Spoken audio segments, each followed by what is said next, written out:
share with you an easy and simple way to simplify problems that look like this. We're wasting time.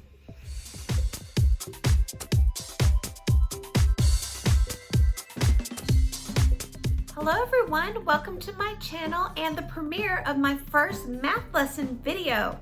I am Ali Mack and I am currently a 7th grade math teacher.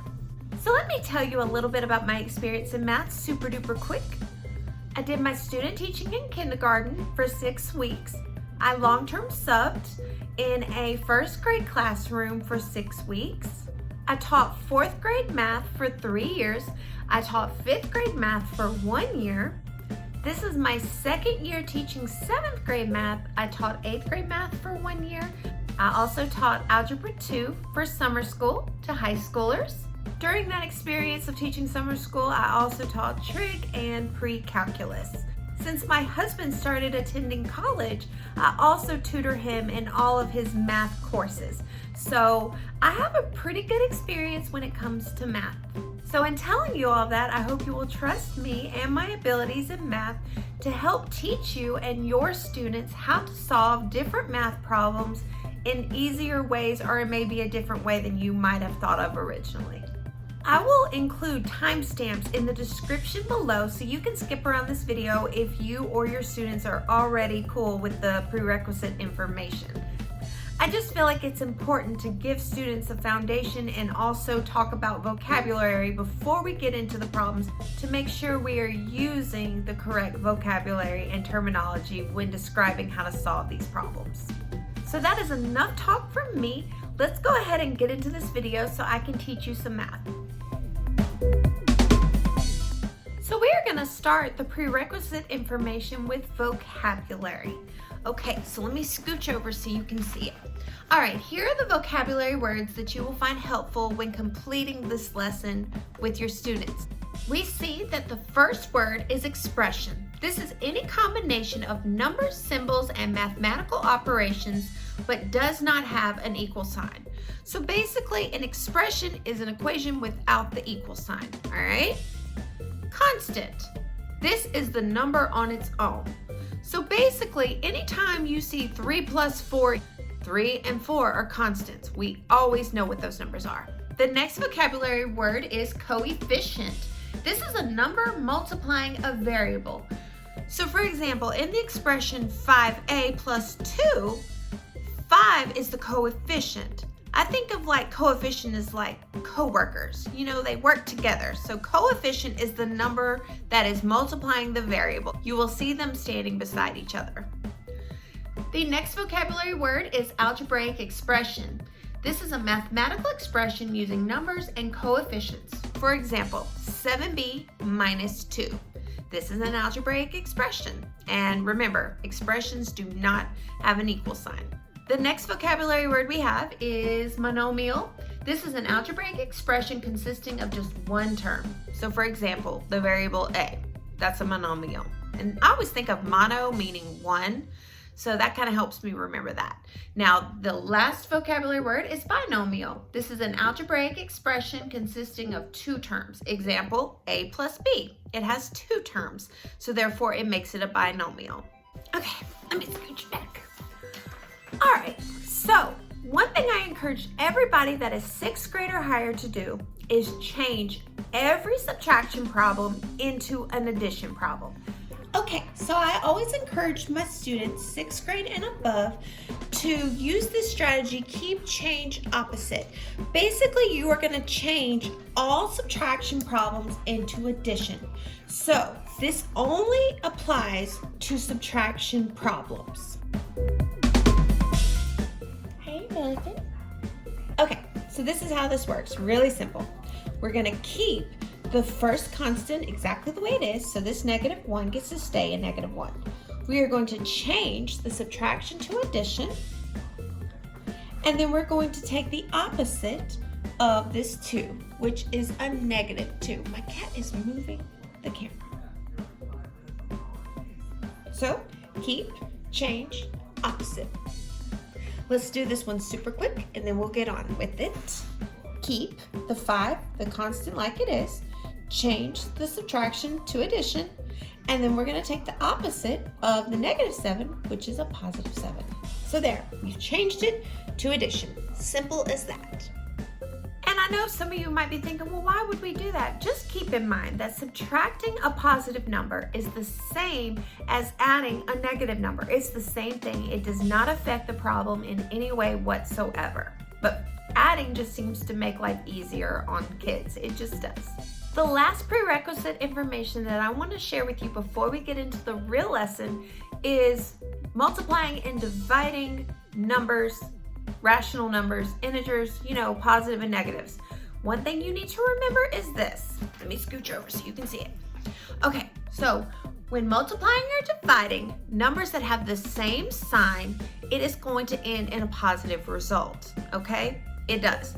Now, when you start multiplying numbers or dividing numbers that have opposite signs, like a plus and a minus, positive, negative, you are going to end in a negative result. I think in the future, I'm going to have a video just demonstrating why this works, because I know kids struggle with that. But just for today's purposes, remember, same sign is going to be positive, different sign is going to be negative. Okay, let me scooch back over. All right, so without further ado, let's get into the real part of the lesson. Okay, let's look at this first example and examine what exactly it means.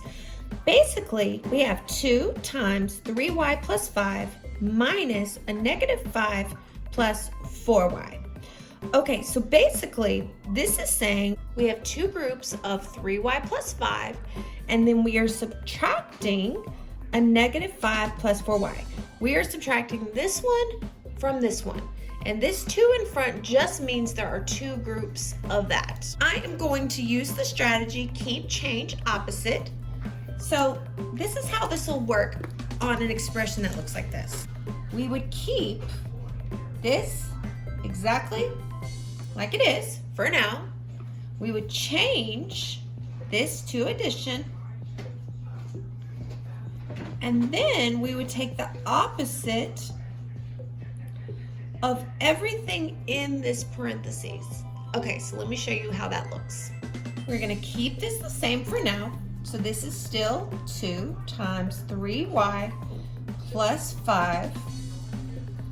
All right, once again, this is 2 groups of 3y plus 5. We're gonna change this to addition. And now we are gonna take the opposite of everything in this parentheses. So what is the opposite of a -5? We should know now. That is a +5. What is the opposite of plus? Obviously a minus. So 4y. Okay. So far so good, right? Now we are going to get rid of this parentheses by using the distributive property. And if you're not familiar, just real quickly, you're multiplying this outside term by each piece on the inside. This right here is the same as saying 3y plus 5 plus 3y plus 5. This is the exact same thing. And then of course when you combine the y's and the y's and the constants with the constants, you get 6y plus 10. Okay, so basically the distributive property is a shortcut to doing all this, because sometimes you'll have variables out here and you might not know what to do. So we're going to multiply this outside term by the first term. We know that 2 times 3 is 6, and then the variable is y. Sign is a plus. Now we're going to multiply the outside term by the second term. 2 times 5 is 10. Now we're going to bring down the rest of our problem. Plus 5 minus 4y. So now we are going to combine our variables with our variables and our constants with our constants. I try to look at these as like being on different sports teams, like say the Cowboys and the Saints. You wouldn't put them together because they're different teams. So I am going to put a triangle around my y's. Notice I always take the sign of what's in front of it. So 6y minus 4y gives us 2y. And then I'm gonna combine my constants. So 10 plus 5 equals a plus 15. All right, so there we have it. Our final, most simplified answer is 2y plus 15. Okay, let's do another example. Okay, so for this example, we've got negative 4 times a plus 10 minus 5a minus 8. So we are going to start with what we did earlier. We are going to keep this the same. We're going to change this to addition. And then we're going to take the opposite of this entire set of parentheses, okay? Opposite of the entire thing. Okay, so let's keep this the same. Negative 4 times a plus 10. We will deal with this later. We're going to change that to addition. And now we are going to take the opposite of everything inside this parentheses. So the opposite of a 5a would be a negative 5a. The opposite of a minus 8 would be a plus 8. Okay, now we're ready to deal with these parentheses. All right, so I'm going to multiply this by this. And in case you struggle with the concept of multiplying a constant by a variable, put a little 1 in front of it, because all this basically means is 1 times a, which anything times 1 is itself. So negative 4 times 1 is negative 4. The variable is an a. Our sign is a plus sign. Negative 4 times 10. We know that 4 times 10 is 40, but since the signs are different, we know it's going to be a negative. So negative 40. Okay, now we're going to bring down the rest of our problem. Only thing left to do now is to combine our constants with our constants and our variables with our variables. So I am going to put a triangle around my a. So I've got negative 4a plus negative 5a. So that gives us a negative 9a. Now I'm going to combine negative 40 plus 8. Negative 40 plus 8 is going to give us a plus a negative 32. And this is as simple as we can get this problem.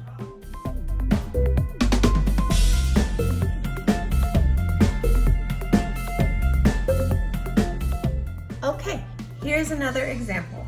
We're going to do the same thing. We're going to keep this the same. We're going to change this to plus, and we're going to take the opposite of that. All right, so we're going to keep this exactly the way it is. Negative b times 3 minus 6. I'm going to change that to a plus. And then we are going to take the opposite of everything inside this parentheses. So a 2b, the opposite is a negative 2b. The opposite of a plus 1 is a minus 1. Now we're in a unique situation. I know that I am going to simplify what's in these parentheses first. So I know that a 3 minus 6 or a 3 plus a negative 6 is going to give me a negative 3. Okay, so I'm going to go ahead and bring down the rest of my problem. So plus 2 times negative 2b minus 1. Okay, I know that a negative times a negative is going to give me a positive. This is like having a 1 right here. I know that 1 times 3 is 3. And I know that these two negatives mean that I'm going to end in a positive, and the variable is b. Now, since I've got it over here, I'm going to go ahead and distribute.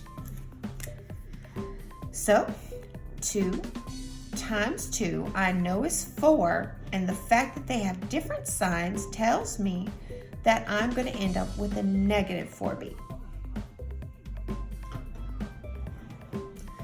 Now we are going to multiply the outside term by the second term, and I know that 2 times 1 is 2, and I know that since this is negative, it's going to be negative. So we're going to say plus a negative 2. Now what is left to do is combine like terms. So I'm going to combine my b's with my b's and my constants with my constants. So I've got a 3b plus a negative 4b. That's going to give me a negative b. And there is nothing to combine this with, so I'm just going to bring it down to like that. Now, I would also like to point out that sometimes on your test, this might be written like this. Same thing, it's just written a different way. And while I'm on the subject, this one can also be written like this. This means the same thing. Adding a negative number is the same as subtracting a positive one in all situations. Okay? Okay, so we've practiced and now it's time to see a real world problem. All right, so let's scoot over again. All right, here goes. All right, so Amber and Zora drew squares for an art project. One side of Amber's square is 3x plus 6 centimeters. One side of Zora's square is x plus 5 centimeters. Write and simplify an expression that shows the difference between the perimeters of Amber's and Zora's squares. So we're given one side of each of these squares. One thing we need to know though about squares is that they all have the same length. So all 4 sides are going to have the same length. So, but we only know one side. So how are we gonna break this down? How are we gonna write this as an expression? Any ideas? All right, I can't hold it anymore. Let me show you.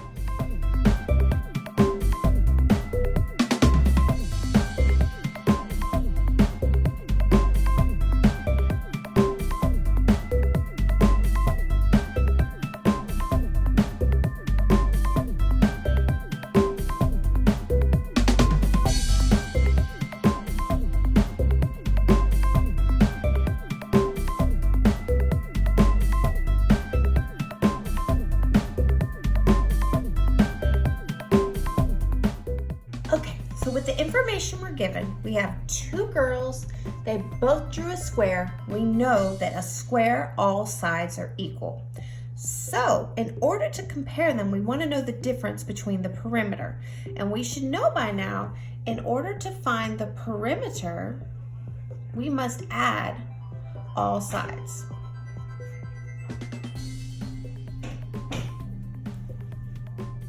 An easier way to do this would be to write it like this.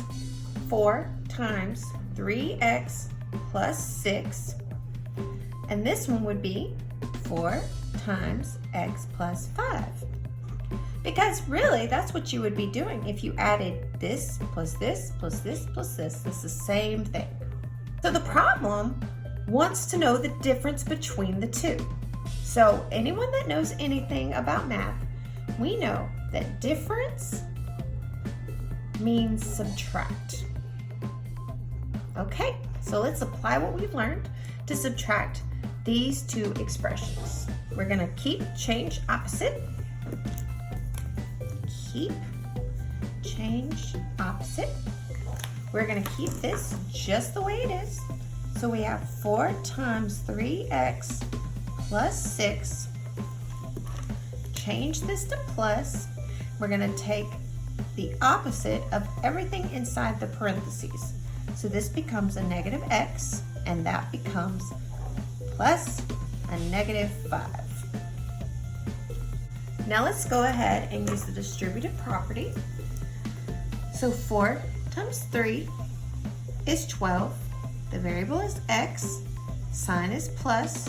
4 times 6 is 24. Plus 4 times x is 4.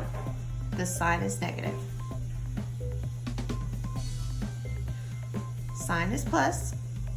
4 times 5 is 20, and the sign is negative. Now we get to combine like terms.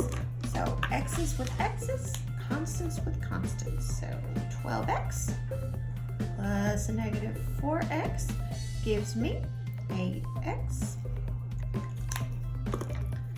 24 plus negative 20 gives us 4.